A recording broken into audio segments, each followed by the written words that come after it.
নমস্কার, সবাই কেমন আছেন? আশা করি সবাই ভালো আছেন। তা আজকে দুপুরে হলো পনিরের তরকারি রান্না করেছি। তা কিরাম করে রান্না করলাম সেটাই আজকে আপনাদের সাথে শেয়ার করতেছি। আর আজকের ব্লগটা দেখতে থাকেন তালি। আর এই যে সব কিছু রেডি হয়ে গেছে। পনির কিন্তু আমি এই জায়গায় পিস পিস করে নিছি। আর এই যে জিরে নিয়ে আইছি, তা আমি 3 চামচ জিরে নেব। আর হলো আদা ওই জায়গা কুটে দিয়ে দিছি, ছোট ছোট করে আদা দিয়ে দেবো। আদা আর জিরে বাটা দিয়ে রান্না হবে, কোনো পেঁয়াজ রসুন অন্য কোনো কিছু মশলাপাতি দিয়ে রান্না বান্না করবো না। শুধু আদা বাটা, জিরে বাটা আর শুধু গরম মশলার গুঁড়ো দিয়ে রান্না করব। তা আমি এখন এই যে ব্লেন্ডারে এটা হলো বাইটে নেব, নিয়ে তারপরে রান্নাঘরে চলে যাব। তাই এই যে এই পাশে কিন্তু আলু আমি কাটিয়ে রেখে দিছি। তারপরে এই যে পনির কয়টা হলো তেলের মধ্যে দিয়ে ভালো করে ভাইজে নেব, লাল লাল করে ভাইজে নেব। তাই এই যে পনিরটা একটু কড়াই দিয়ে প্রথমে দিছি, একটু লেগে গেছে। তারপরে আস্তে আস্তে খুন্তি দিয়ে ছাড়াই দিছি, দিয়ে ফাইন সুন্দর করে পনির কয়টা উল্টোই পাল্টাই ভাইজে নেব। দেখেছেন কীরকম হয়েছে? আর এই যে পনির কটা কিন্তু ভাজা হয়ে গেছে। আর এখানে কিন্তু মেলাগুলো পনির আছে, আজকে অনেকখানিকটাই তরকারি রান্না করব। এই যে পনির কটা ভাজা হয়ে গেছে, এখন গামলার মধ্যে উঠোই ধুয়ে দিচ্ছি। তা ছোটো বড় হলো সব সাইজেরই আছে। কাটার সময় আমি হলো ঠিকঠাক মতন কাটতে পারিনি, উল্টো পাল্টা হয়ে গেছে। তা কোনো ব্যাপার না। আর এদিক কিন্তু আমার বাবা আইসে আজকে, বাবা বড় একখান পাঙ্গাস মাছ নিয়ে আইসে, আম নিয়ে আইসে, লিচু নিয়ে আইসে। আবার আপনারা মনে করতে পারেন এত কিছু থুইয়ে পাঙ্গাস মাছ, এদিকে কিন্তু ছানাও নিয়ে আইসে আমার বাবা আরও 2 কেজি। আর এই পাঙ্গাস মাছটা কিসের জন্য হলো, বাবা প্রত্যেকবার কাঁকড়া, চিংড়ে, পাইসে মাছ, ট্যাংরা মাছ এইগুলোই নিয়ে আসে। তা বাবারে কইলাম, বাবা এবার আর ওসব মাছ নিয়ে আসবা না, এবার একটা পাঙ্গাস মাছ নিয়ে আসবা। কারণ হলো মনুকের বাবা হলো পাঙ্গাস মাছ খায় না, পাঙ্গাস মাছ কেনেও না। ওই জন্যই বাবার দ্বারে কইলাম যে বাবা একখান পাঙ্গাস মাছ নিয়ে আসবা। তাই আমার বাবা আমার জন্যই পাঙ্গাস মাছ নিয়ে আইছে। আর এই যে কিন্তু রান্নাঘরে চলে আইছি বাবার সাথে কথা কয়ে। ওইদিকেই সবাই লিচু খাচ্ছে আর আমি এদিকে রান্নাবান্না করতেছি।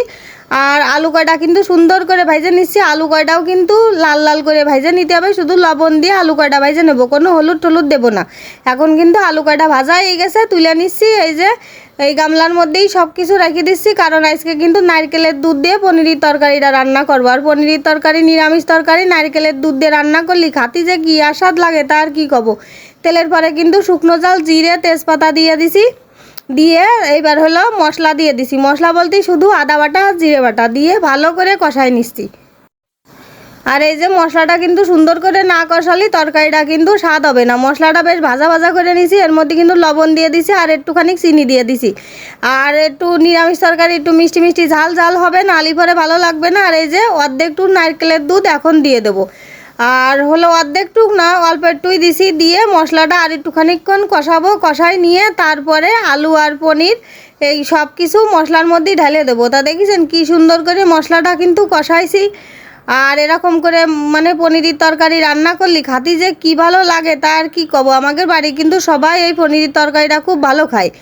আর এই যে আলু আর পনির ঢেলে দিছি, মশলা দিয়ে কিন্তু দারুণ করে কষাই নিচ্ছি। কষাই নিয়ে তারপরে যে নারকেলের দুধটুক ছিল সেই নারকেলের দুধটুক এর মধ্যে ঢেলে দেবো।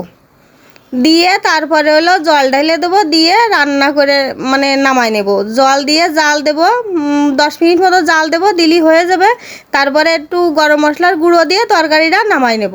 এই হলো আজকের হলো পনিরের তরকারি রান্নাবান্না। তাই এই যে আমি কিন্তু যে বাকিটুক নারকেলের দুধ ছিল সেটুকু দিয়ে দিছি। আর এইবার কিন্তু জল দিয়ে দিলাম।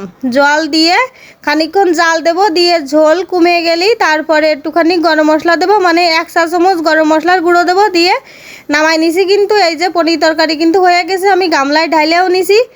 আর সবাই এখন খাতিলতি দিয়ে দেবো। আর পনির তরকারিটা কিন্তু আসলে অনেক সুন্দর হইলো, কারণ দুপুরে সবাই খাওয়া দাওয়া করেছে, সবাই খুব ভালো বলিছে। আর রান্না করার পরে যদি কেউ ভালো কয় তখন যে কী ভালো লাগে তার কি কব।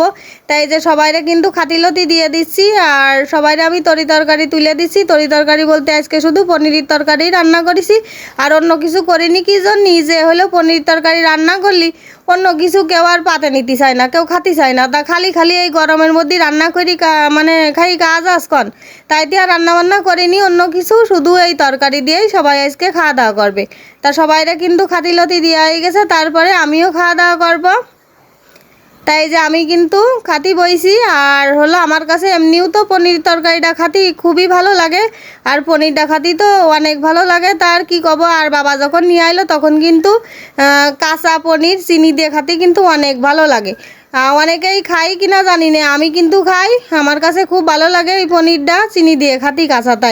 তাই এই যে তরকারিটা আসলেই সুন্দর হয়েছে। তা যাই হোক, আমার এই ভিডিওটা যদি আপনাদের কাছে ভালো লেগে থাকে অবশ্যই কিন্তু লাইক কমেন্ট শেয়ার করবেন, সাবস্ক্রাইব করবেন। সবাই ভালো থাকবেন, টাটা।